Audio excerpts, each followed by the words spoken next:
Town. En este video vamos a hablar sobre el teorema de Pitágoras. Espero que les sea de utilidad. Pero antes que nada, vamos a analizar lo que significa el teorema de Pitágoras y para qué aplica. Lo vamos a ir desglosando poco a poco. Fíjense bien. Aquí nosotros tenemos tres letras, las cuales corresponden a los tres lados de un triángulo rectángulo. Cada letra corresponde a un lado. Por eso son tres letras, porque un triángulo tiene tres lados. Sin embargo, es necesario saber que este teorema aplica únicamente para triángulos rectángulos. Ahora, ¿qué es un triángulo rectángulo?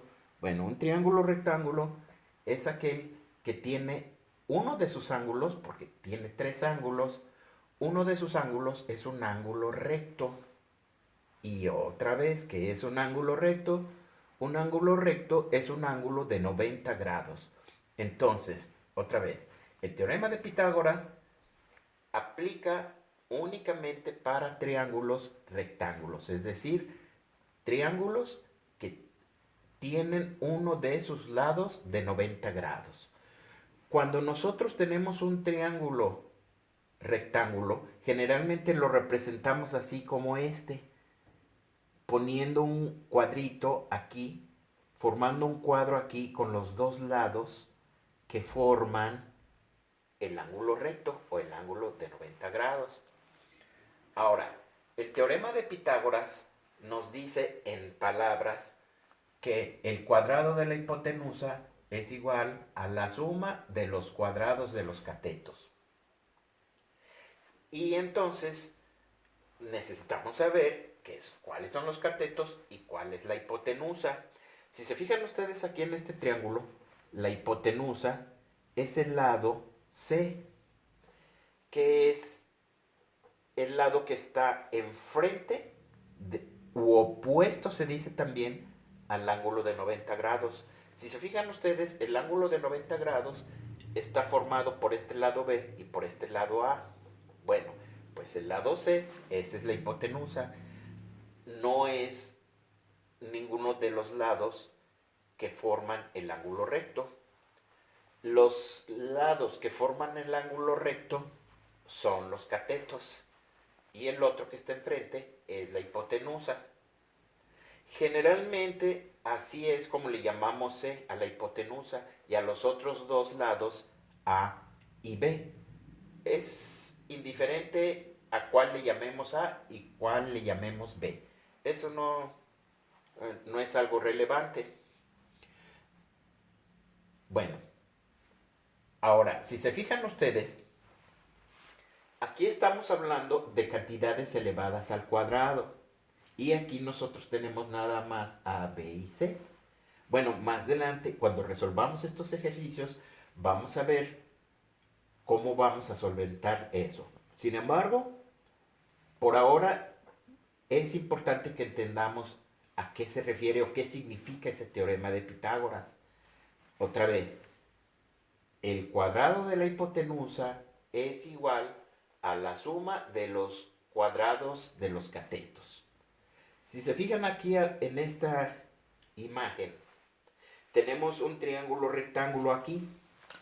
Podemos poner aquí así, para ya dar a entender que es un triángulo rectángulo y que este ángulo es un ángulo recto o de 90 grados.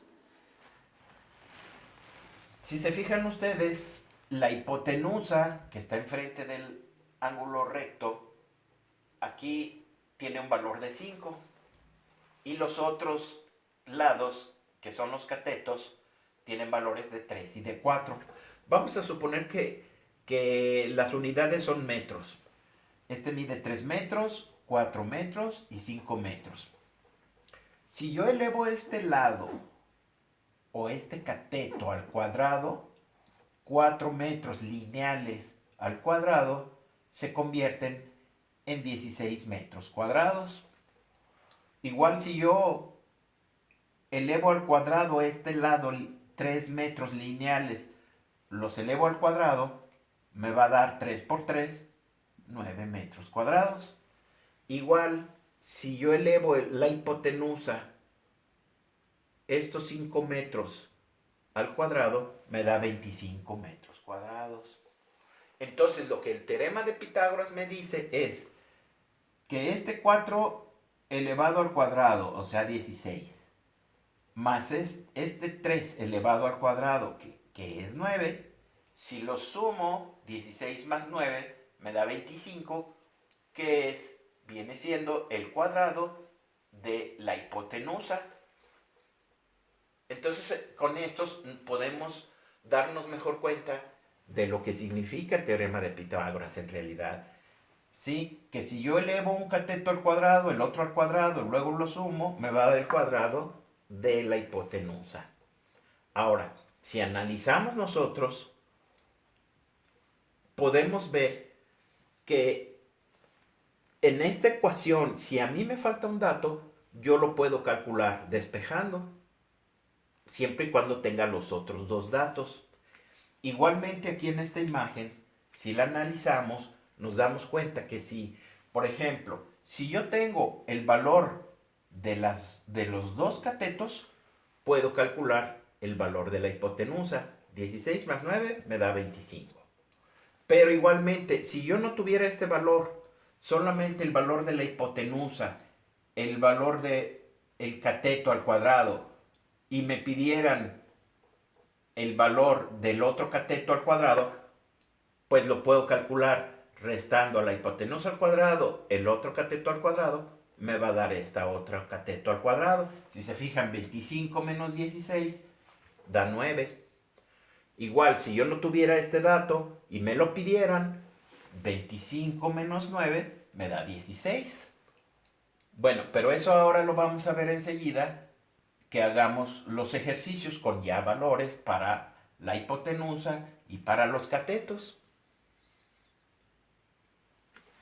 Por ejemplo, tenemos aquí este inciso A. Vamos a poner aquí nuestros datos, que C no tenemos el valor, no lo conocemos. Sin embargo, tenemos que A vale 6 y B, su valor es de 8. Nos piden que calculemos el valor del lado C.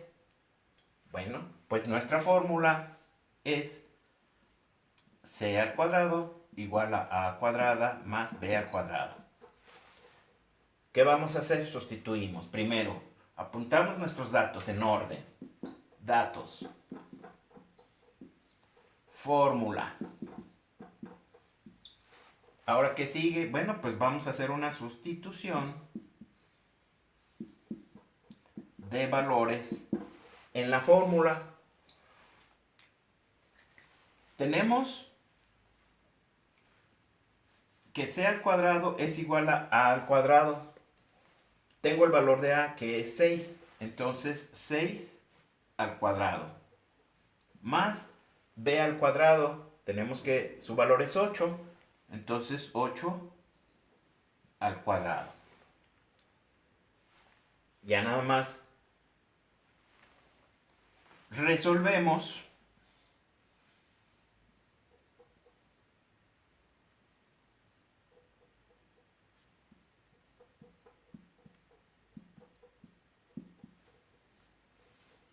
C al cuadrado es igual a 6 al cuadrado es 36, más 8 al cuadrado, 64.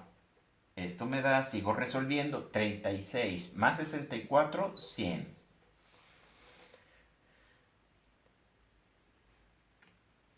Ese es el valor de C al cuadrado. Ahora, a mí me están pidiendo el valor de C, si se fijan, no C al cuadrado. Entonces, ¿qué voy a hacer aquí? Bueno, recuerden que una ley fundamental o una regla fundamental de las ecuaciones es que yo puedo aplicar cualquier operación al lado izquierdo de mi ecuación mientras se lo aplique también al lado derecho de la ecuación. Es decir, si yo le saco raíz cuadrada a c cuadrado y también a la parte derecha, ¿qué va a pasar? Pues que se anula el exponente al cuadrado con el radical